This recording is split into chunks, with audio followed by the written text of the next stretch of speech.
Honorable Lieutenant Colonel Bright Rwamirama kandi uri Minister w'ihanga w'ebyamatungo ebyabigambo byabari omujyenyi mukuru kandi ari kutongoza foundation ya DFCU erabenesha jikabahingi n'abarisa na zaroni ninga sente zibarakozese omirimo yabo kwetungura. We have to use scientific means to increase production. Therefore, all the soil nutrients that are sucked by the food we eat needs to be replenished. So we have to do fertilization to make sure the soil is healthy. And therefore, the Minister yashobora uko government ekwatira habahinje n'abarisa umukurwana sobukoko bw'ebihingwa erukubahemba bononje na mnonga bakwatanise n'ebitongore nka DFCU kuhereza abantu roni zibarakorese kubiho mu bworo. Kemererwa egi foundation nehereza esente abarisa n'abahingi. Ituka government tuyamba abarisa n'abahingi kurwanisa ndwara ukubahereza embibonungi okubatungira embibe z'amatungo konka turukumara esente zona ezikwetengwa hafamu.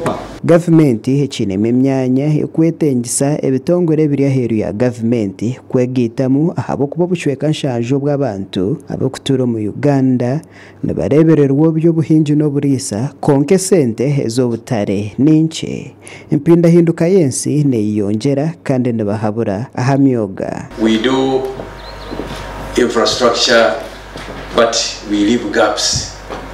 And when we have partners that DFCU coming to cover the gaps, then the journey my sister was talking is meaningful and we are likely to reach. Umurukungano rw'abahinji n'abarisa abankore rwabarutebekanisiwe ahari rw'enjeru farm muri Mbarara-State rwatebekanisiwe DFCU bank bashaba government okwera bakabaretera amashanyarazi mu byaro kandi bakabashajeka n'ebyoma ebirabayambe kwongera okurisa hamwe n'amate. We want to make this as a commercial agriculture, and we can't do commercial agriculture without machinery.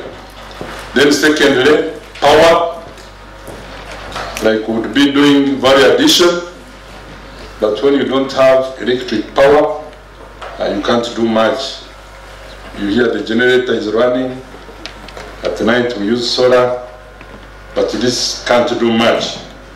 Kananura yagira guwenko muhinji ekukumuhindura omutano ahabande no kugira ngo abasize kwegesa abantu baburijo emiringo eiba kubasa kuganyurwa omukuhinga otireho no kurisa. Nyowe target yanje tukwefa onyonyenka kurekana ifana abantu abunkutura nabo aba community so nimbayamba kubegesa empinga y'omurembe eyo kutasya atari kuhinga urukurya dukahwera so mbegise ko kwiterera ibyo kurya abo kuba turi omubwiro bwo omwanya gwitu no goma mnonga.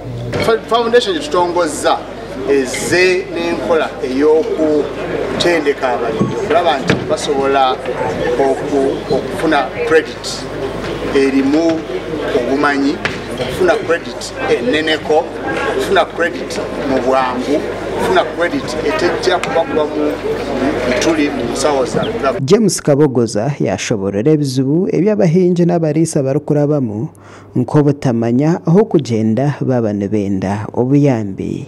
Ebibuga byakuba nti tebamanyi bulungi wawa kugenda ebitukati wetujja okubabulira nti tusobola okukulagirira wawinza okugenda n'ofuna okuyambibwa okwenjawulo ddala mu bintu ebyokumanya.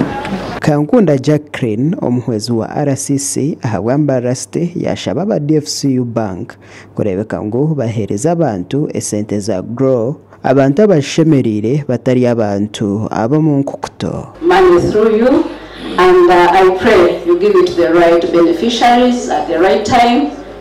You don't frustrate the exercise like some other people have done. Makuraga gasha kwa Susan Arino Mukisa.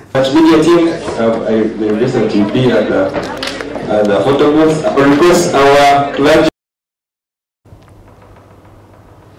makuru agonwa bwacitya mu rwiceka cy'iti cyo kubanza cy'amakuru agenshonga